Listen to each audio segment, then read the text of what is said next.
하나님의 은혜와 축복이 시청자와 가정에 풍성히 임하기를 바랍니다.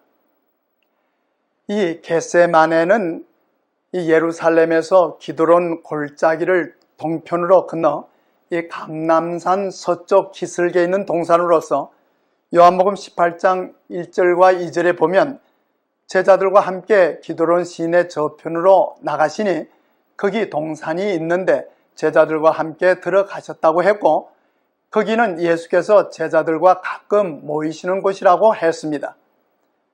이 겟세마네라는 이름은 히브리 말로 기름을 짠다라는 뜻으로 이곳에는 예수께서 계실 때부터 이 오늘날까지 살아있는 오래된 감람나무들이 있습니다. 오늘날 이곳에는 예수께서 기도하신 것을 기념하여 세워진 교회당이 있으며, 그 교회당 안에는 예수께서 피땀을 흘리시며 기도하셨다는 바위와 기도하는 모습을 조각한 바위가 있습니다.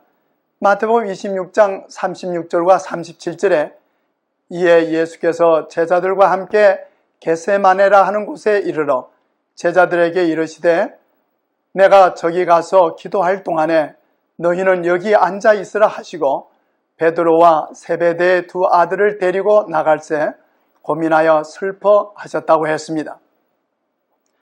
예수께서는 제자들과 함께 이 겟세마네 동산으로 천천히 걸어가셨습니다.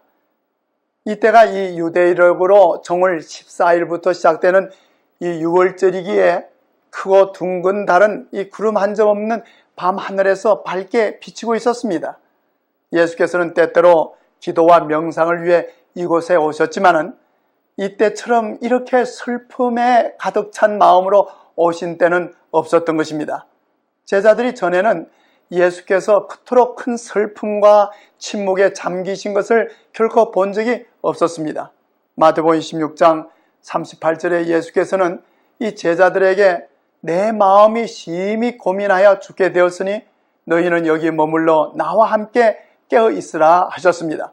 누가복음 22장 41절에는 저희를 떠나 돌 던질 만큼 가서 무릎을 꿇고 기도하셨다고 했습니다. 그분의 발걸음은 힘이 들어 보였고 이 마치 넘어지시려는 것처럼 흔들렸습니다. 그리고 무거운 짐에 눌려 고통당하는 것처럼 큰 소리로 신음하셨습니다. 예수께서는 타락한 인류의 죄짐을 지셔야만 했습니다. 이 로마서 4장 25절의 말씀에 예수는 우리 범죄함을 인하여 내어줌이 되었다고 했고, 고린도후서 5장 21절에서는 하나님이 죄를 알지도 못하신 자로 우리를 대신하여 죄를 삼으셨다고 했습니다. 이때 예수께서는 인류의 죄를 짊어짐으로써 이 아버지의 사랑에서 영원히 쫓아내어지지는 않을까 하는 염려로 유혹을 받으셨습니다. 이 죄악에 대한 하나님의 진노가 얼마나 무서운가를 깨달으신 예수님께서는 내 마음이 심히 고민하여 죽게 되었다고 부르짖게 되었습니다. 예수께서는 죄로 말미암아 이 아버지에게서 이 분리되었다는 것을 느끼시게 되셨습니다. 예수께서는 하나님의 임재의 빛이 이 당신에게 차단당하는 것처럼 느끼셨습니다. 그 차단의 시면이 매우 넓고 매우 깊고 매우 어두움으로 그분의 심령은 당신의 아버지 앞에서 떨고 있었습니다. 예수께서는 인류를 위해 인생을 쓰셨고 인간의 죄악의 결과를 감당해야 했으며, 그리고 인류의 죄악에 대한 하나님의 진노를 견디셔야만 했습니다. 인류를 위한 대속자요 이 중보자로서 그분께서는 이 하나님의 거룩한 공의 아래서 이 죄의 결과로 말미암는 고통을 당하셔야만 했던 것입니다. 죄가 그분에게 있어서 매우 무섭게 보이는 것만큼 그분이 지셔야 할 죄악의 무게도 컸던 것입니다. 예수께서 광야에서 사단으로 말미암아 그 시험을 받고 계실 때에도 인류의 운명은 위기에 처해 있었던 것입니다. 그때 예수께서는 이 마귀의 유혹을 물리치시고 승리하셨습니다. 그러므로 이제 사단은 이 무서운 최후의 투쟁을 위해 예수께 다가왔던 것입니다. 사단은 이 때를 위해 준비해 왔으며 이 일의 모든 것을 걸었던 것입니다. 왜냐하면 만일 사단이 여기에서 실패한다면 이 지구성의 인류를 영원히 자기의 것으로 삼으려는 일은 좌절될 것이고, 이 세계는 그리스도의 나라가 될 것이며, 그리고 자신은 영원히 멸망당할 것을 잘 알고 있었던 것입니다. 반면에 만일 예수께서 여기에서 실패하시게 된다면 이 지구성은 사단의 왕국이 될 것이며 인류는 영원히 그의 권세 아래 있게 될 것이었습니다.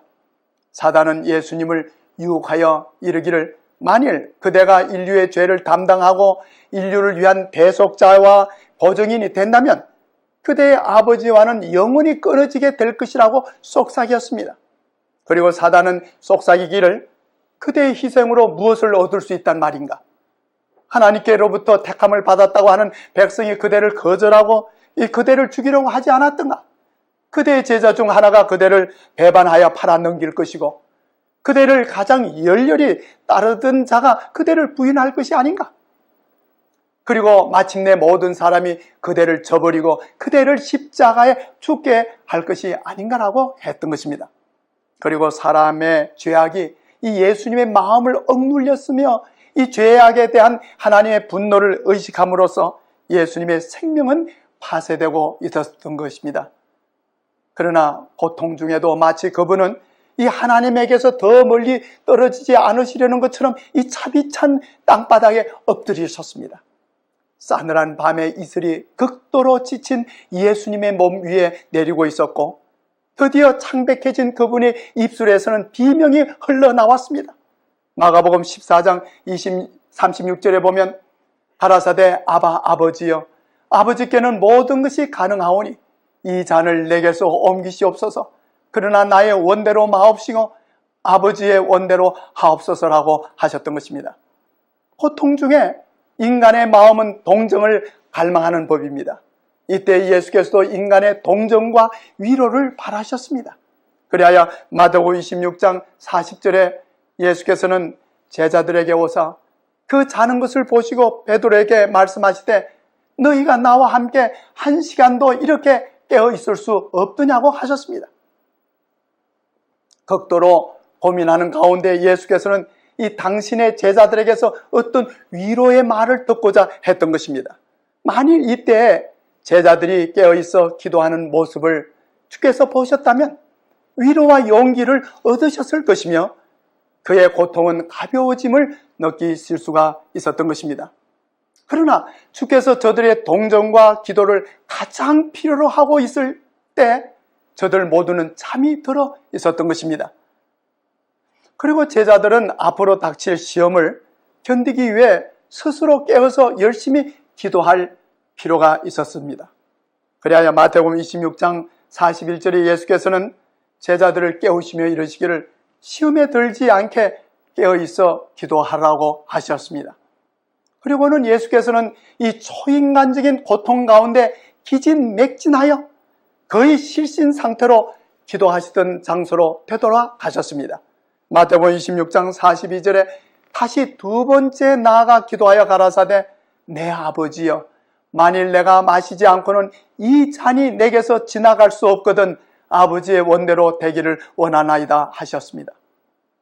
사도 바울이 로마서 8장 22절에서 이 피조물이 함께 탄식하며 함께 고통한다고 묘사한 것과 같이 겟세마네 동산에 있는 삼나무와 감람나무 그리고 이 종려나무들은 예수님의 고통을 함께 느끼고 있는 것 같았습니다. 잎이 무성한 가지들에게서 이 진한 이슬이 내려 고통하시는 예수님 위에 떨어지는 모습은 마치 만물의 창조주께서 홀로 악의 세력과 더불어 싸우시는 것을 보고 대자연이 우는 것과 같았습니다. 예수께서는 온 밤 동안에 자신을 위해서뿐만 아니라 제자들의 믿음도 식어지지 않도록 기도하셨습니다.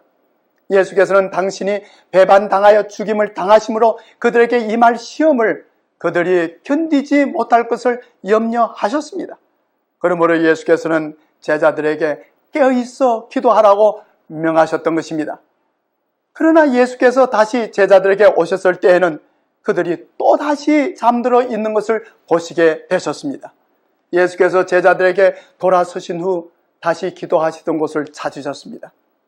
그때 주께서는 그 어떤 밤의 어둠보다도 더 짙은 어둠의 공포로 말미암아 힘이 진해 땅에 엎드러지셨습니다. 이 고통의 시간에 하나님의 아들이신 예수님의 인성은 떨고 있었습니다. 세계의 운명이 결정되려고 하는 두려운 순간이었습니다.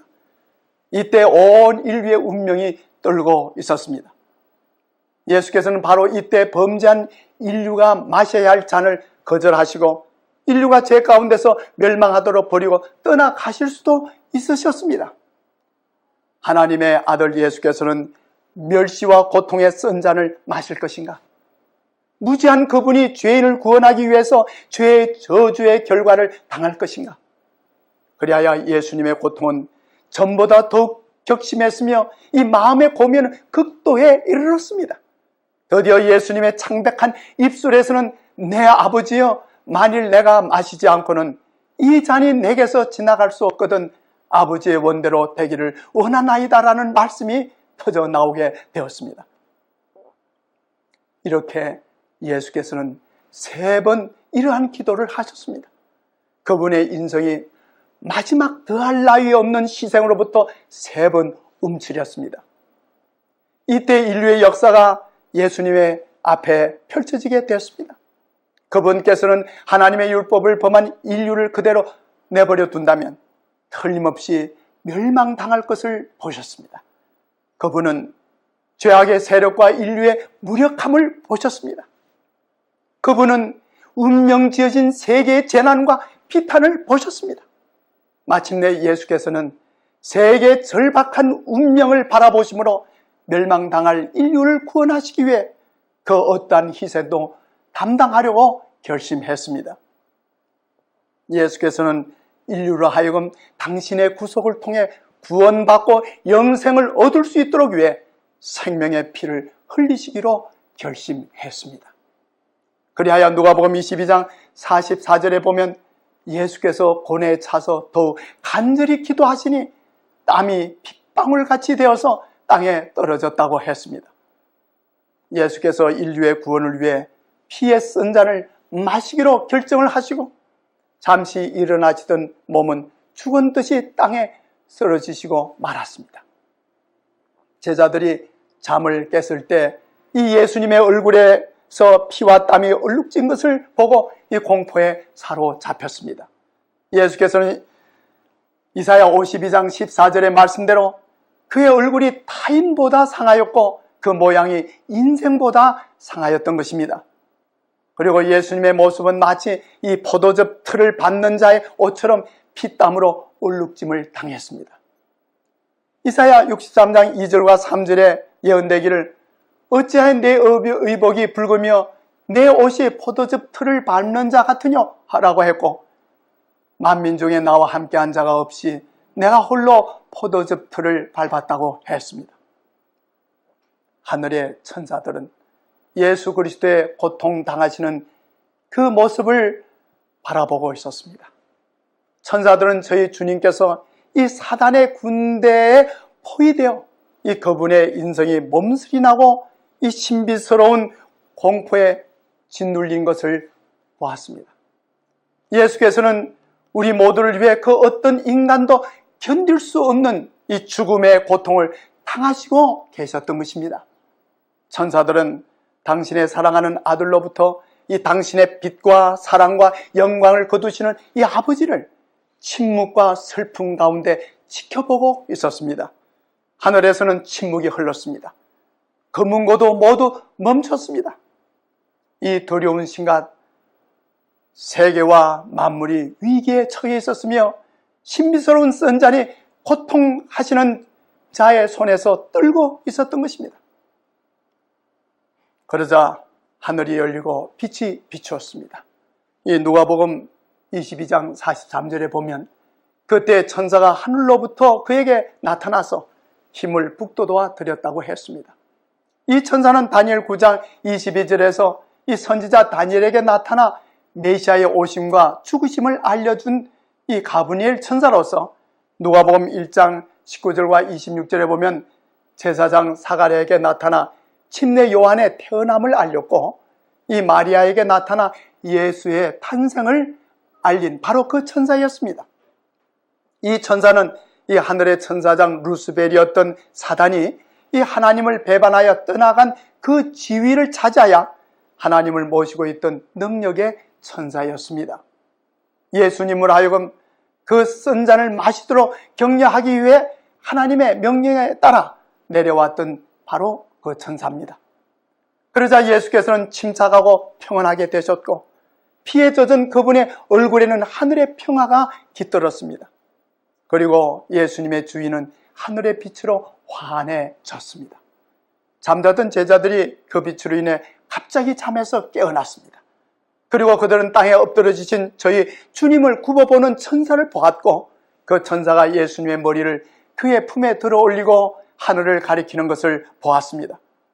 그리고 제자들은 가장 아름다운 음악처럼 안위와 희망의 말을 하고 있는 천사의 음성을 듣게 되었던 것입니다. 마태복음 26장 45절로 47절에 예수께서 제자들에게 오사 이르시되 이제는 자고 쉬라. 보라 때가 가까웠으니 인자가 죄인의 손에 팔리우느니라. 일어나라 함께 가자. 보라 나를 파는 자가 가까이 왔느니라.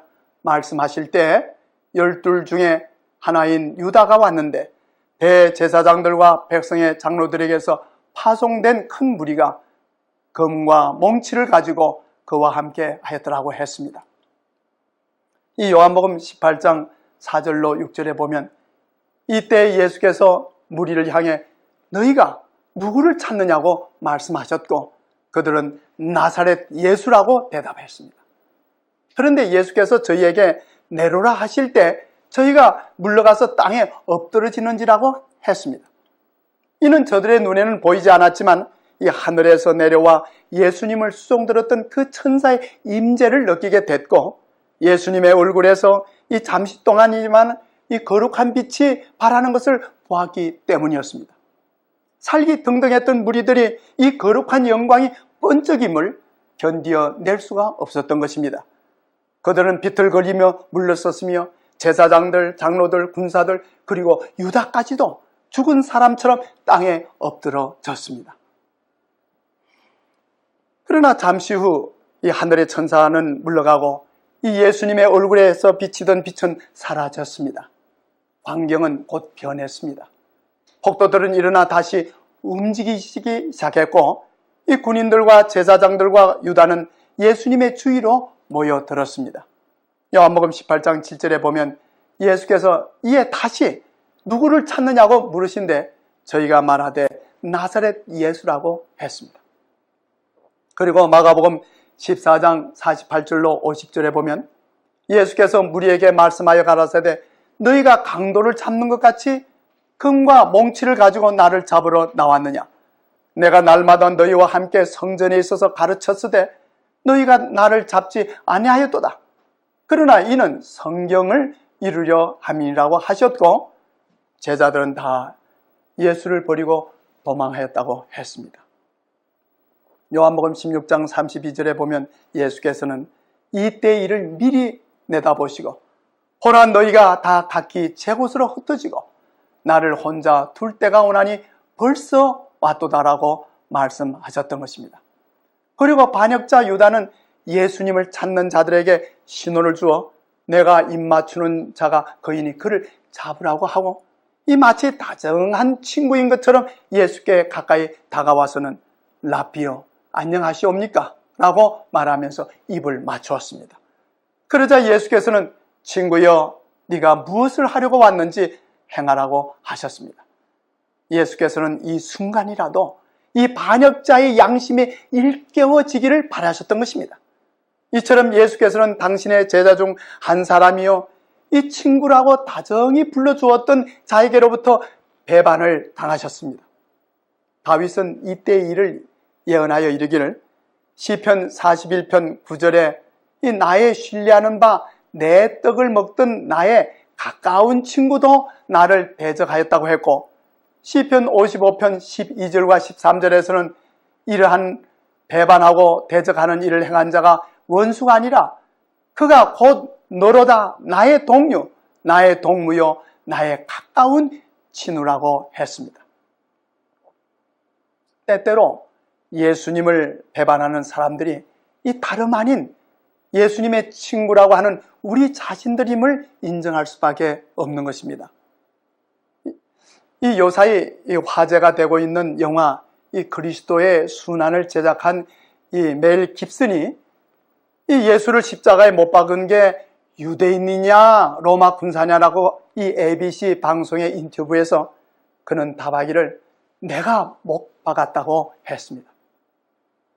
뉴스위크지에서는 이 죄인의 첫째 줄에 내가 있다. 내가 예수를 죽였다고 말했습니다. 다시 말해서 예수께서 겟세마네에서 피땀을 흘리시며 고통 중에 기도하신 것은 이 세상에 그 누구도 아니요 바로 나로 하여금 멸망치 않고 영생을 얻게 하려 하심을 믿게 하려 하신 것입니다. 그리고 제자들을 향해 시험에 들지 않게 깨어있어 기도하라고 하신 이 예수님의 말씀 역시 당시 제자들에게만이 아니라 오늘날 우리 각 사람에게로 하여금 닥쳐오는 시험과 시련 그리고 환난에서 구원함을 받도록 권고해 주시는 말씀이신 것입니다. 겟세마네 동산에서 기도하신 주님의 기도는 오늘 우리를 위하신 기도이신 것입니다.